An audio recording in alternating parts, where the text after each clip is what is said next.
أعوذ بالله من الشيطان الرجيم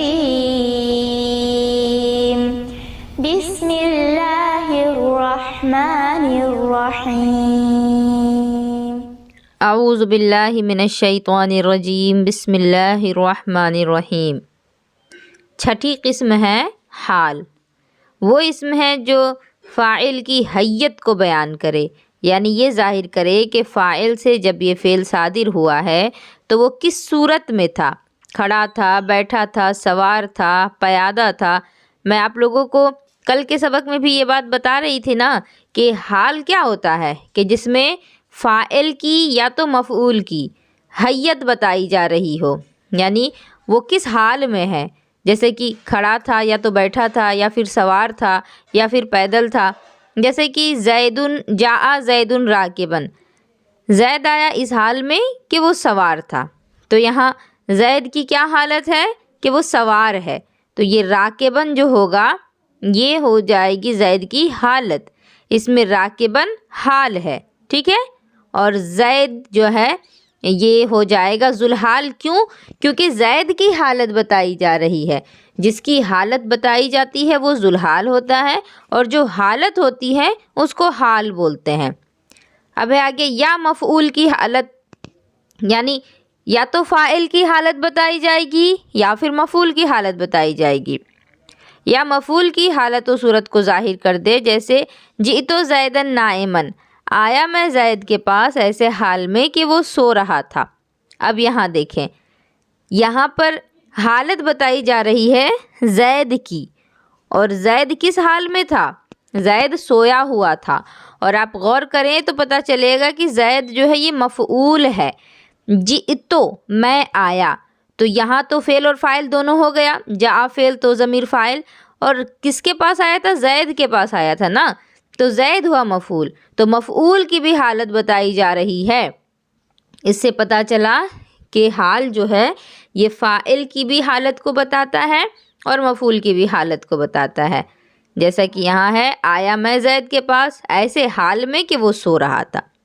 یا فاعل و مفعول دونوں کی حالت ظاہر کر دے، یعنی یا تو صرف فاعل کی بتائے یا تو صرف مفعول کی بتائے، اور کبھی کبھی ایسا بھی ہو سکتا ہے کہ ایک ہی جملے میں فاعل اور مفعول دونوں کی حالت بتا دے، جیسے کلمت زیداً جالسین، میں نے زید سے باتیں کی اس حال میں کہ دونوں بیٹھے تھے، مطلب کلمت زیداً، میں نے کلام کیا زید سے، ہے نا، کلمت میں نے کلام کیا، اس میں کلمہ فعل اور تو ضمیر متصل جو ہے فاعل ہے، اور زید تو کس سے کلام ہو رہی ہے؟ زید سے بات چیت ہو رہی ہے۔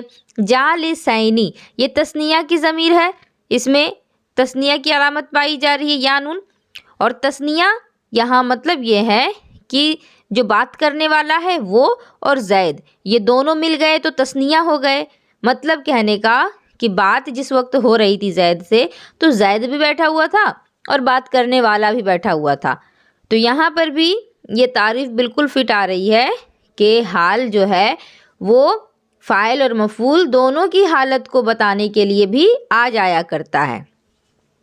اب آگے ہے فاعل و مفعول کو ذوالحال کہتے ہیں، یعنی فاعل ہو یا مفعول ہو اس کو کیا کہیں گے؟ ذوالحال کہیں گے، کیونکہ فاعل کی حالت بتائی جائے گی یا تو مفعول کی حالت بتائی جائے گی، اور جس کی حالت بتائی جاتی ہے اس کو ذوالحال کہتے ہیں، اور وہ اکثر معرفہ ہوتا ہے، معرفہ کے معنی خاص ہوتا ہے، ٹھیک ہے۔ اور اگر ذوالحال نکرہ ہو تو حال کو مقدم کرتے ہیں، یعنی اکثر تو یہ ہوگا کہ معرفہ رہے گا، جس کی حالت بتائی جائے گی وہ تو خاص ہوگا ہی، لیکن کبھی کبھار ہو جاتا ہے کہ جس کی حالت بتائی جا رہی ہے وہ نکرہ ہو، وہ عام ہو، تو اس صورت میں کیا کریں گے، کیسے پتہ کریں گے؟ تو حال کو مقدم کرتے ہیں۔ جب ذوالحال نکرہ ہو جائے، جس کی حالت بتائی جا رہی ہے وہ اگر نکرہ ہو جائے تو ایسے میں جو حال ہوگا آپ کو اس کو پہلے لانا پڑے گا، جیسے کہ جاءنی راکباً رجل، جاءنی راکباً رجل۔ اب یہاں دیکھیے یہ جملہ باقی جملوں سے تھوڑا الگ ہے کہ نہیں؟ ہم نے اوپر پڑھا تھا کیا؟ کلم تو زیدن جالسین نے اس کے علاوہ پڑھا تھا، جی تو زیدن نائمن اس کے علاوہ جاء زیدن راکبن۔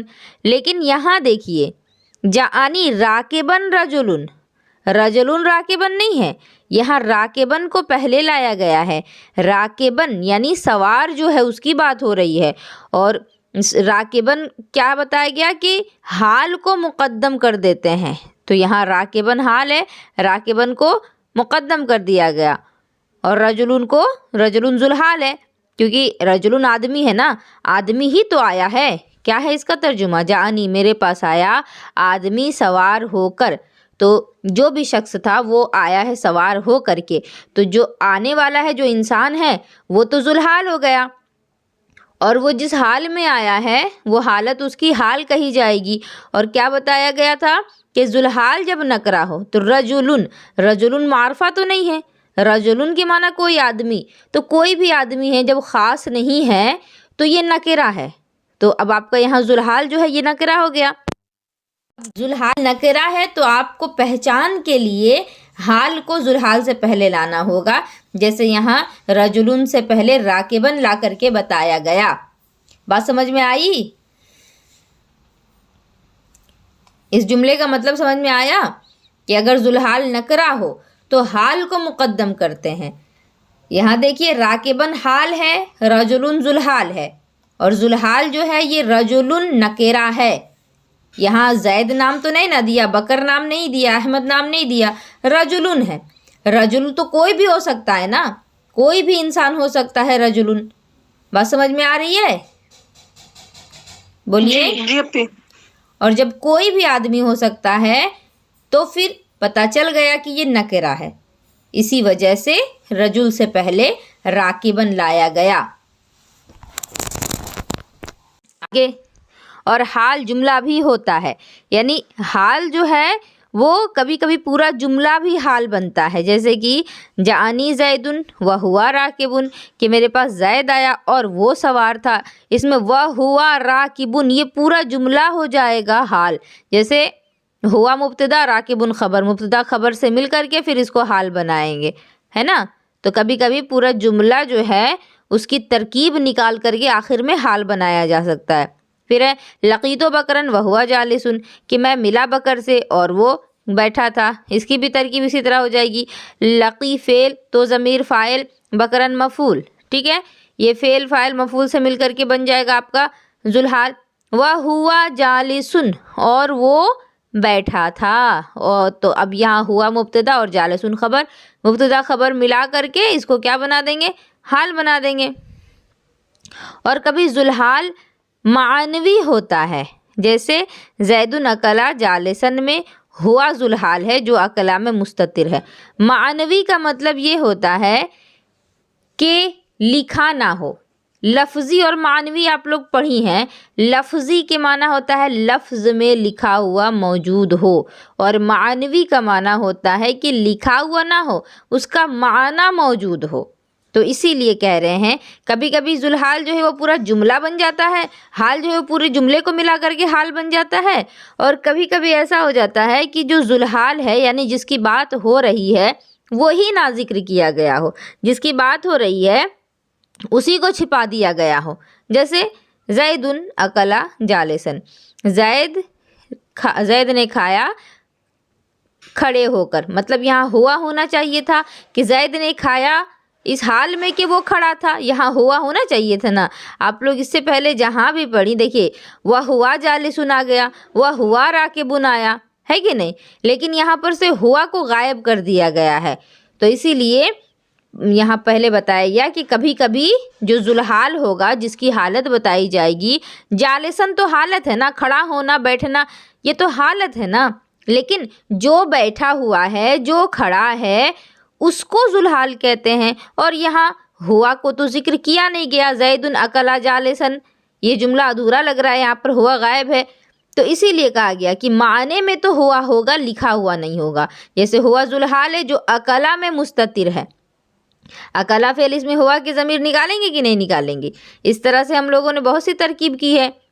زیدن مبتدا ہو گیا، اکلا فعل ہوا کہ ضمیر فاعل، اور جالسن یہ مفعول بن جائے گا، یا پھر آپ اس کو حال اور ذوالحال بھی بنا سکتی ہیں. یہ ہوا جو ہے وہ ذوالحال نکلے گا اور جالسن حال، ذوالحال اور حال مل کر کے پھر مفعول بنے گا، پھر فعل اپنے فاعل اور مفعول سے مل کر کے جملہ فعلیہ خبریہ بن جائے گا. تو بات سمجھ میں آئی کہ بات سمجھ میں آئی؟ ترکیب بھی دی گئی ہے سبھی کی، ترکیب بھی دیکھ لیں. جاء زید راکبن، جاء فعل، زید ذوالحال، راکبن حال، ذوالحال حال سے مل کر کے فاعل ہوا، جاء فعل کا، فعل اپنے فاعل سے مل کر جملہ فعلیہ خبریہ.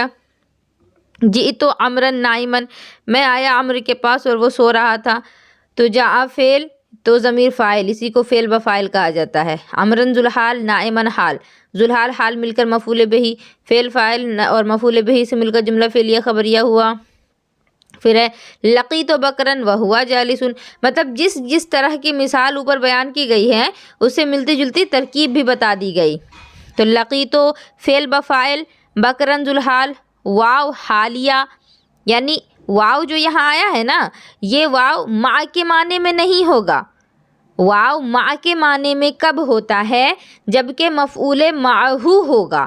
واو کے بعد ڈائریکٹ مفعول جب ہوگا، جیسے اوپر پڑھی تھی نا کہ میں آیا عمر کے ساتھ، میں آیا کتاب کے ساتھ، تو واو جو تھا وہ مع کے معنی میں آ رہا تھا. واو کے بعد جو چیز آ رہی تھی وہ مفعول تھی، تو اس سے پتہ چل جاتا کہ وہ واو جو ہے وہ مع کا معنی دے رہا. لیکن یہاں جو واو ہے یہ مع کا معنی نہیں دے گا، یہ حال کو بتانے کے لیے آ رہا ہے، اسی لیے اس کو کہا گیا واو حالیہ.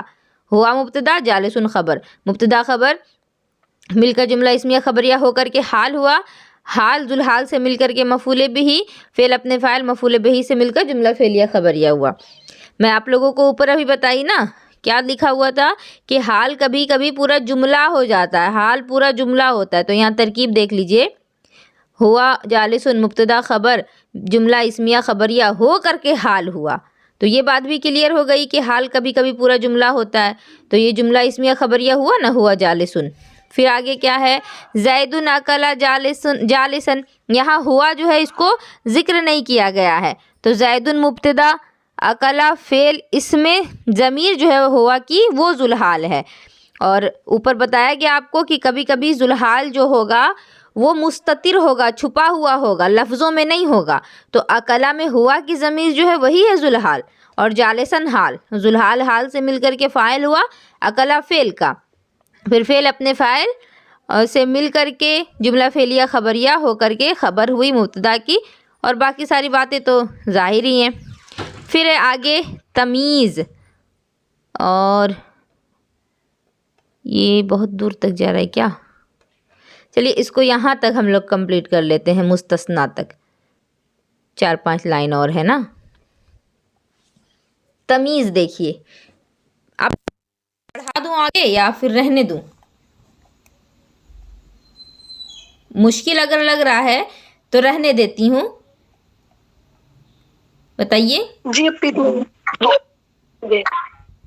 ٹھیک ہے، تو پھر اللہ تبارک و تعالیٰ آپ سبھی کے علم میں اضافہ فرمائے.